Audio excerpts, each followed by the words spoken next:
नमस्कार। आज हम एक ऐसे दौर की गहराई में उतर रहे हैं जब कोसल में एक नाम सिर्फ दहशत का पर्याय था, अंगुलीमाल। जी। हमारे जो स्रोत हैं वो बताते हैं कि ये उसके आतंक का कह सकते हैं चरम बिंदु था। बिल्कुल। सोचिए, एक ऐसा वक्त जब व्यापार के रास्ते वीरान हो गए, गांव सूरज ढलते ही दरवाजे बंद कर लेते थे और हवा में बस डर था, हर तरफ डर। हाँ, और इस समय तक अंगुलीमाल, जैसा बताते हैं, 999 उंगलियां जमा कर चुका था। जी, अपनी माला में गुरु दक्षिणा के लिए। हाँ, गुरु दक्षिणा पूरी करने के बिल्कुल करीब। पर क्या इस खून खराबे से उसे कोई शांति मिली? नहीं, स्रोत तो यही इशारा करते हैं कि बिल्कुल नहीं, बल्कि शायद हर हत्या के बाद उसका जो अंदर का खालीपन था वो बढ़ता ही गया। अच्छा। हाँ, उसे कोई संतुष्टि, कोई गौरव नहीं मिला, बस एक अपराध बोध और शायद एक अंदरूनी जलन। और समाज पर इसका असर, वो जो डर फैला था, मैंने सुना है माए बच्चों को उसके नाम से डराती थी। हाँ हाँ बिल्कुल, सो जा वरना अंगुलीमाल आ जाएगा, ये आम बात हो गई थी।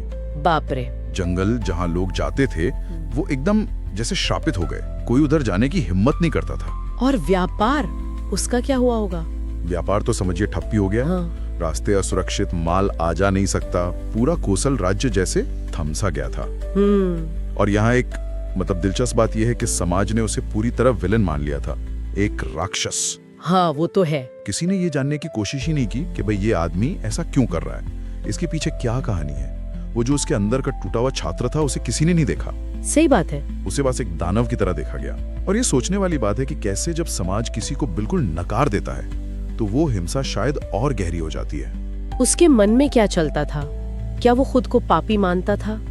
क्या स्रोत कुछ बताते हैं इस बारे में? कुछ संकेत मिलते हैं। ऐसा लगता है कि बाहर से वो जितना क्रूर दिखता था, अंदर उतना ही द्वंद्व चल रहा था। द्वंद्व? कैसा द्वंद्व? एक तरफ तो वो हत्याएं कर रहा था, लेकिन दूसरी तरफ स्रोतों के अनुसार उसे बहुत पीड़ा होती थी। वो खुद से शायद सवाल करता था, क्या मैं सच में इतना बुरा हूं या मुझे ऐसा बना दिया गया है? ओह। कुछ विवरण तो ये भी कहते हैं कि कभी-कभी वो जिन्हें मारता था उनके शवों के पास बैठकर रोता था और उन्हें दफनाता भी था। सच में? ये तो बिल्कुल अलग तस्वीर है। जी, ये दिखाता है कि इंसानियत शायद पूरी तरह मरी नहीं थी। वो अपने ही कर्मों के जाल में फंसा हुआ महसूस करता था, जिससे निकलना चाहता था, पर रास्ता नहीं दिख रहा था। और राज्य, कोसल के राजा प्रसेनजित, वो क्या कर रहे थे? वो चिंतित नहीं थे? अरे बहुत चिंतित थे, जाहिर है। हाँ। उन तक खबरें पहुंच रही थी, मौतें बढ़ रही हैं, व्यापार रुक गया है। तो उन्होंने एक बड़ा अभियान चलाने का हुक्म दिया, अंगुलीमाल को पकड़ो या मारो। तो सेना भेजी गई होगी।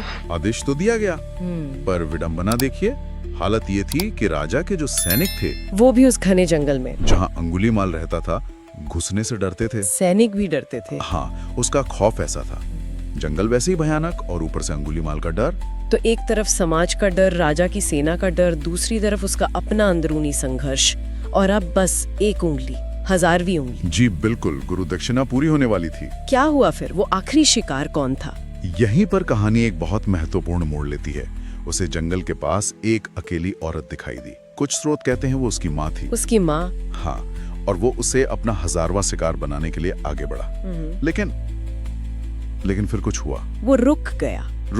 क्यों? शायद अपनी माँ को पहचान कर, या शायद वो जो लगातार हत्याओं का बोझ था वो असहनीय हो गया था।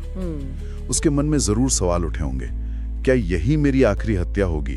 क्या इसके बाद भी कुछ है, या मैं हमेशा इसी नरक में रहूंगा? ये जो हिचकिचाहट का पल है, ये बहुत मायने रखता है। बिल्कुल, ये दिखाता है कि शायद वो पूरी तरह से बदला नहीं था, कहीं एक उम्मीद बाकी थी मुक्ति की। हाँ। और देखिए, स्रोत इस पर भी इशारा करते हैं कि जब समाज सिर्फ नफरत और डर दिखाता है, करुणा नहीं, तो इंसान कैसे और गहरे अंधेरे में धंसता जाता है। अंगुलीमाल की हिंसा शायद सिर्फ क्रूरता नहीं थी, वो मदद के लिए एक चीख भी थी, एक अनसुनी चीख, जिसे किसी ने नहीं सुना। और ठीक उसी पल जब वो इस कश्मकश में था, हिचकिचा रहा था, हाँ, तभी जैसा कि विवरण मिलते हैं, जंगल में दूर से किसी के शांत स्थिर कदमों की आहट आई। कदमों की आहट? किसकी? बुद्ध स्वयं उस ओर आ रहे थे। और कहानी ठीक यहीं एक मोड़ पर आकर रुक जाती है। और ये विश्लेषण हमें एक बहुत गहरे सवाल के साथ छोड़ जाता है ना। हाँ। कि जिन राक्षसों से समाज इतना डरता है, कहीं उन्हें बनाने में समाज के अपने डर, उसकी अस्वीकृति, उसकी करुणा की कमी का भी हाथ तो नहीं होता? जब हम समझने की कोशिश ही बंद कर देते हैं, सिर्फ डरते हैं या नफरत करते हैं, तो उसके परिणाम क्या होते हैं? क्या हम अनजाने में और बुराई पैदा नहीं कर देते? ये सोचने वाली बात है।